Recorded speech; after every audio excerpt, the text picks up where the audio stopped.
Boy, what a firestorm. People are still talking tonight about Larry Wilmore at the White House Correspondents' Center, especially one word at the end of the nightly show host set. You know what that word is. You've got 7 months left, and we should enjoy every moment of it. That's right, soak it in, people. I don't know when we're getting a black president again. But behind that joke is a humble appreciation for the historical implications for what your presidency means. When I was a kid, I lived in a country where people couldn't accept a black quarterback. And now, to live in your time, Mr. President, when a black man can lead the entire free world, words alone do me no justice. So, Mr. President, if I'm going to keep it 100, yo, Barry, you did it, my did it. Thank you very much. Good night. All right, so here to discuss, April Rain, editor-at-large of a New Tribe magazine, and Joe Madison, Sirius XM radio host. You're laughing now, Joe. Yeah. But I'm not sure you were laughing then. As a matter of fact, I saw you right after. You didn't like this. And neither did a whole lot of people in that audience of 3,000, especially the African Americans who were there. Look, I think the President of the United States spokesperson made it clear with April Ryan this afternoon. He appreciated the spirit of what Larry had to say. But think about this. You know, and I've been warned not to say this, but I'm going to say it anyway. Can you imagine if the K word would have been used to describe Bernie Sanders? There were a lot of people of different ethnicities in that audience. And I understand zingers. I've been to many White House Correspondents' dinners. I've seen good humor and I've seen pointed humor, satire. But it is time for us to put that word to rest. And I am telling you, it has never been intended to be endearing. It is not endearing in 2016, and it is sad that after 8 years of this dinner, that's the last word that this distinguished group of people will hear in relationship to this president. April Rain, and he's talking about April Ryan, who works at the White House, and now April Rain. You say this is much ado about nothing. Was he just showing love for President Obama? He absolutely was, and I'm not sure why we are so concerned about the white gaze, the gaze of those who were in the room. You know, we're talking about the respect that is owed to President Obama, and I absolutely agree that it is owed to him. But so many in that room have spent the last 8 years disrespecting him, perhaps not by not using that particular word in public, but being disrespectful nonetheless. What Larry Wilmore did was say what so many African Americans around this country have wanted to say. He turned that stodgy hotel room into the barbershop that President Obama has not been able to visit in the last 8 years. Okay, well, let me read this in, April. Let me read this in. Because this is from Jonathan Capehart, right? And the piece in today's Washington Post titled, "Why Larry Wilmore is Not My N-Word," okay? He says, sure, there were all blacks who loved, there were and are blacks who love what Wilmore said. They think that by keeping it 100, a latter day keeping it real, Wilmore expressed the undeniable pride African Americans have for Obama, the First Lady, and everything the First Family means and represents. But the White House Correspondents Association dinner was neither Wilmore's barbershop nor his mama's house. Obama is President of the United States and should have been accorded the respect that comes with the office, especially by someone who considers himself family. He's saying that this was not a barbershop, nor should it be.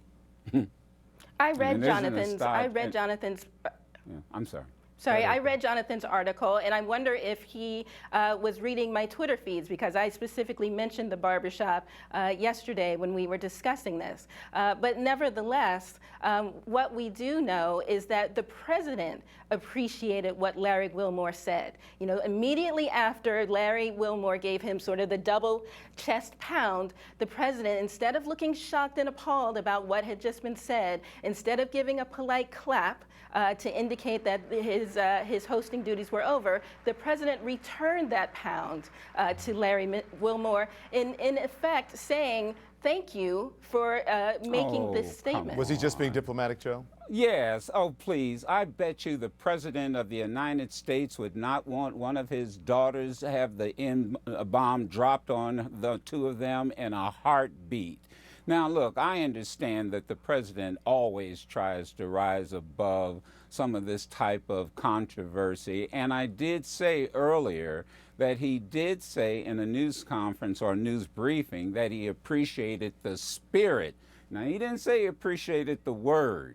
He said he appreciated the spirit. And let me also say, but the president has used the word in an interview in 2015. The president has used the word, and in fact, the word has been used on CNN. I'm right? sick of it. The word has been used. Don't you so, well, then you need to talk. Then you need to talk to context, Don Lemon. It depends Let on. me. But hang on, then April. what context hang on, was April used? and Joe. It depends on context. The president wasn't calling someone the word. The president was talking about racism and saying that racism was just not being able to say that word flippantly, and that's what the discussion was about. But it does depend on the context. See, let me tell you something. It's very interesting. We talk about millennials. If I say the K word, do you know that there's an entire generation of people out here don't even know what I'm referring to, because Jewish people have understood, put that word down. We no longer say it. You can't get comedians to say it. Let's take, for example, Drake. Drake is African American and Jewish. He'll drop that N-bomb in his records 100 times, but he'll never drop that K word, and there's a reason. Okay, because Joe. there are consequences. There is a reason. The reason is because it's apples and oranges. Hang on, the April reason and is Joe. because Not it's I want apples to get and to a break. oranges. It's We're an going to continue insult, this. and we ought to We're thank going to the folk continue for this. making it, and that we ought to thank them that they have recognized that their children will not ever say that word, because it's an insult. It has always been an insult. Why are African Americans the only one who use a derogatory term as a term of endearment? We're going to continue that conversation. Hispanics don't do it. Jewish people don't do it. No other ethnic group does it but African Americans. We'll talk about that. Why are we right comparing ourselves to anyone else? We'll be right back. Because we're human. All right, and we're back talking about Larry Wilmore using the N-word at the White House Correspondents Center last night. Back with me, April Rain and Joe Madison. We're having a robust conversation about the use of that word. I didn't mean to cut you guys off, but you know I have to get to commercial breaks. It's part of what I do. So listen, April, I know that you said, why should we, meaning African Americans, be concerned about the white gaze, G-A-Z-E, right? What white people think of us. But isn't there a difference in being concerned about that, but also just respecting the office of the presidency, whether it's a man, woman, black, white, or Hispanic? Absolutely, and I think that the office of the president was respected by Larry Wilmore during this time. You know, I think Mr. Madison keeps bringing up the K word. The K word has not been reclaimed at all by Jewish people. It is not a word that is used as a term of endearment. So the argument falls flat on its face. It is not a comparison that can be used. If you go to any barbershop, if you're hanging out with African American, mainly men, but women as well, you will see this word used as a term of acceptance and acknowledgement. It is not a slur in that sense. And everyone gets to choose when and how and if they use it. I think part of the problem is that non-African Americans are upset that they can't use this word, and to see it used so freely by Larry Wilmore in a public space. Most of the people who were upset that I think were African Americans. Even Bill O'Reilly tonight said he wasn't offended. Most? But yeah, that I've seen Most? who were offended were African Americans. Well, I mean, Well, I wait a can- minute. I mean, excuse me. White folks don't have any problem using that word. I mean, are you kidding me? What do you mean they That's not what I offended said.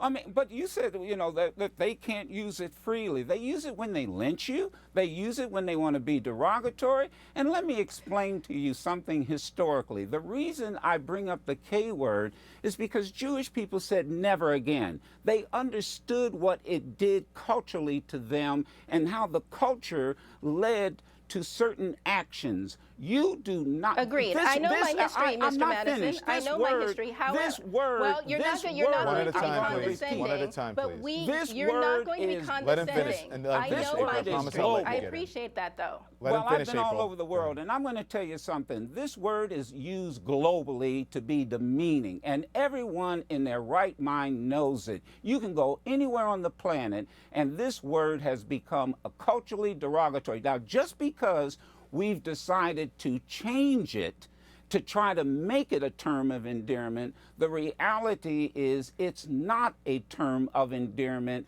and 90% of the time it's not used that way. Go ahead, April. According to you. That's according to you. I appreciate the history lesson, but I don't need it. I fully realize what the history is of both the K word and the N word, and that is why I'm saying that if African Americans choose to reclaim that word, that is their right. Everyone has their opinion on this issue, and that's absolutely fine. But you cannot speak on behalf of all African Americans and say that the word should be killed. You did. You said you wanted to get rid of the word. Okay. Of course. What part of I didn't? It says we. I said I want to get rid of it. You're absolutely right. I want to get rid of it. I want to get rid of anything that is used derogatorily towards us 90% of the time. That's exactly what I want to do. And that's why white people are not allowed to use the word. Right. And that's exactly why white people should not use the word. But at the same time, when black people use it, well, you said, oh, please. You are saying that it's derogatory. I am not saying that. I am saying that it can be seen as a word of affection and respect. So because you see it's derogatory. Well, I'll go to my grave saying it's derogatory, and I'll be and you know what? I hope my children and grandchildren learn that it's derogatory and that it dies with us now in 2016. Great conversation. Thank you, April. Thank you, Joe. We'll be right back. Thank you.